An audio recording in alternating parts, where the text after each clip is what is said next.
You have what it takes. God says you have what it takes. He's not looking for your perfection. He's not looking for you to do it in your own strength. You have what it takes. Remember when God chose David? When God chose Moses? What did he look at? If you look and you read in, I think it's 1 Samuel 17, Moses in Exodus 2:11, God saw their hearts. David was keeping his father's sheep.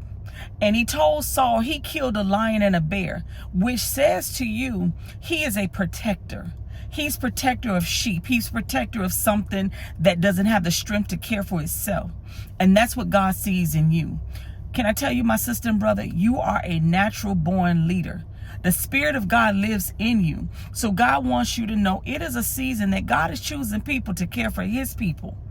You know, right now we have so much going on in the world, and the Bible tells us the love of many will wax cold in the last days, right? But there's still a remnant of God's people. There's a remnant of those of us who follow Jesus, who love Jesus, who have the heart of Jesus, that are natural leaders. We are protectors. We are providers, right? And God wants you to know that you are the one. He's not looking at your perfection, my sister and brother. I want to say a quick prayer before I just kind of expound on this a little bit. Heavenly Father, we come before you today, Lord God, giving you praise and thanks. We thank you for watching over us today. We thank you for making a way for us today. We thank you for protecting us from the evil one. We thank you for your promise that no weapon forged against us will be able to prosper, and every tongue lifted up against us in judgment, you have given us the ability to prove and show to be in the wrong. We thank you today for making our crooked places straight. We thank you that even in today, Father God, when we didn't have answers, we didn't know what we were going to do, we know that your hand was still upon us.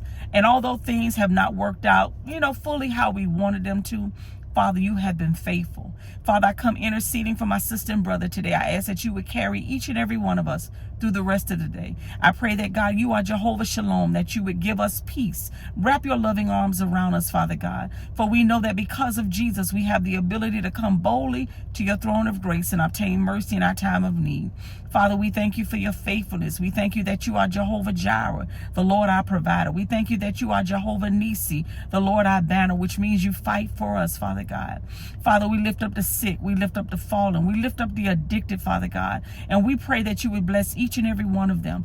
I pray traveling grace for all of my sisters and brothers right now that are traveling on the roads, oh God. Keep them safe. For those that are troubled by the holidays, oh God, that do not have provision to get family members, loved ones, friends, whatever it is they need, I ask that you would give them peace to know that, God, it is their love that you want us to share with one another, Father God. It is not always the tangible, physical things, Father God, but it's the love of Christ that lives in us that you want us to share. I pray that your Holy Spirit will cover this word that I feel that you've placed in my heart to share with your people, that it's not about their perfection.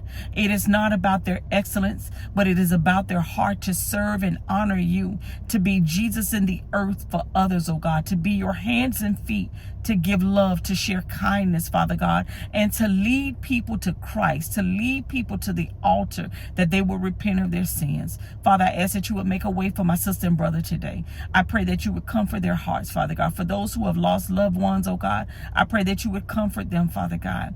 This I ask in the matchless, powerful name of our Lord and Savior, Jesus Christ. I thank you for your faithfulness.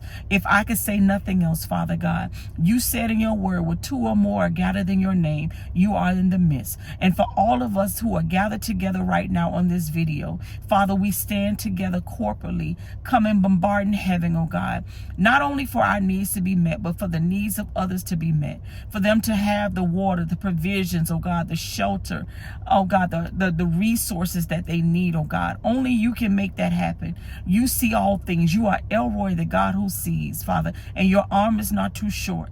And so we stand corporately together asking, oh God, that you would make a way, that you would heal, that you would deliver. We pray that, God, you will stop injustices, oh God, of prejudices, oh God, of racism, oh God, that you would intercede, oh God, and give fairness to the heart of man. But we thank you for our favor, oh God, that you extend to each and every one of us, your children. We come before you asking that you would create in each and every one of us a clean heart and renew a right spirit, Father God. This we ask in Jesus' name. And first and foremost, we ask for your presence. Because, God, we know that where your presence is, and if you're with us, oh God, we have favor, we have protection. We thank you for rebuking and devour for our sake. We ask this in Jesus' name. Amen. Listen, my sister and brother, I want you to know this. You are a natural leader because the Spirit of God lives in you. He's not looking for your perfection. God is looking for the remnant of children that he has chosen, like he did with David, to go and lead his sheep, to lead people to Christ. You are that chosen one. There is blessings, there is favor, there's an anointing attached to you being that leader that God has placed in you to lead people to him. God is right now in this season, we have so much going on in the world, right? And people are looking for answers. People are looking for people to guide them to safety, to guide them to provision, to guide them to resources. And the reality is all that we need is found in Christ. And all God is doing is looking for people like you and I to lead people to Christ, to show them the way. Listen, we ain't perfect. We have flaws. We fail. But what you and I know how to do is get back up again. The Bible says that a saint falls 7 times, but he gets back up. 1 Corinthians 1:27 tells us, God chooses the foolish things of the world to confound the wise. See, people will look at you and I because of our mistakes and say, oh, we can't do this. We can't serve. We can't lead. We can't this. But can I tell you, my sister and brother, we are the ones that God is looking for. Because God wants to show himself strong through each and every one of us, to show people, they say you need this credential to be a business owner. You're going to start that business. You're going to hire people. You're going to bless people without resources, without capital, without experience, without a degree. Why?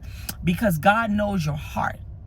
You have the heart of David. You have the heart of Moses. Remember, Moses had been living in the wilderness. He had been living in Egypt for a while.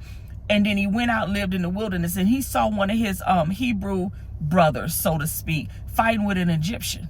What did Moses do? He went and killed that Egyptian. Not to say God gonna cause us to kill nobody, because he wound up having to live in the wilderness for killing the man, right? But his heart was, that is my brother. The people you see out here struggling, your heart is that you want to help them, but you don't have the resources to do that. But God sees your heart. He sees your ability, want to help people, right? And so because of that, you are the vessel that God wants to use. You are the vessel that God wants to do certain things through. So my sister and brother, I call you to this. Know this. God is not looking for your perfection, but you are chosen. You have what it takes. All David was doing was caring for his father's sheep. But God chose him. And what did David do? In the midst of his reign, he led so many people, right? And they followed God. In the midst of him reigning and him ruling, which is what you're going to do, people are going to follow your advice about following Christ. People are going to follow your advice about simply reading the word, trusting the word of God, knowing that God can do great things through them because of your example, because of your leadership, because of them seeing God work mightily in your life. So remember this, 1 Corinthians 1:27. God chose the foolish things of the world. It's not your perfection. We don't qualify. I am a convicted felon who's been to federal and state prison, but God has chosen me for many things. God has opened doors for me that man would have never opened. I am a CPA. I deal with people millions of dollars every day. But you know what? Man would not allow that, but God favored me. I'm a natural leader. That's what I do. You are as well. So don't look at your limitations. Don't look at, well, I made too many mistakes. You are the perfect candidate for what God wants to use. You know why? Because people will look at you and say, you shouldn't be doing this. You shouldn't have that. You shouldn't possess this. But you know what? God says, you are my child. All he's looking for is the David in you, the Moses in you, the Jesus in you, who still loves people in spite of their flaws, who will still see that homeless person, will bless them and help them, will still see that hungry person and give them what they need. And then in the midst of that, you'll lead them to Christ. So my sister and brother, I just wanted to encourage you with this. God says you have what it takes. You are going to lead millions to Christ. He's going to use you to do great exploits. It doesn't matter your background. It doesn't matter your failures. It doesn't matter your shortcomings. And all that you need, God was going to provide for you because you're leading. He's going to provide protection just like he did with David. He's going to provide resources just like he did with Moses when he brought water out of a rock, when he rained manna down from heaven. Supernaturally, God is going to provide for you because you're going to use, just like they did, what God provides to you to be a blessing to others. So be encouraged, my sister and brother. Stop looking at your limitations. Stop looking at your shortcomings. Stop looking at the mistakes you made in the past. You have what it takes. You are being chosen for an assignment right now, my sister and brothers. So get ready and be prepared because you have what it takes. I pray that this has blessed you and inspired you to go deeper in God, to get deeper in your word, and ask God to lead you through the Holy Spirit. Lord, what are you calling me to? What are you choosing me for? Because I know that, God, what you're calling me to, I can't do alone. It's going to take me walking with you. But I know that you're calling me to lead. Just as you did with David, just as you did with Moses, just as you did with the disciples, just as you did with Paul. I know that you're calling me to lead. And with each and every one of them, his presence was there.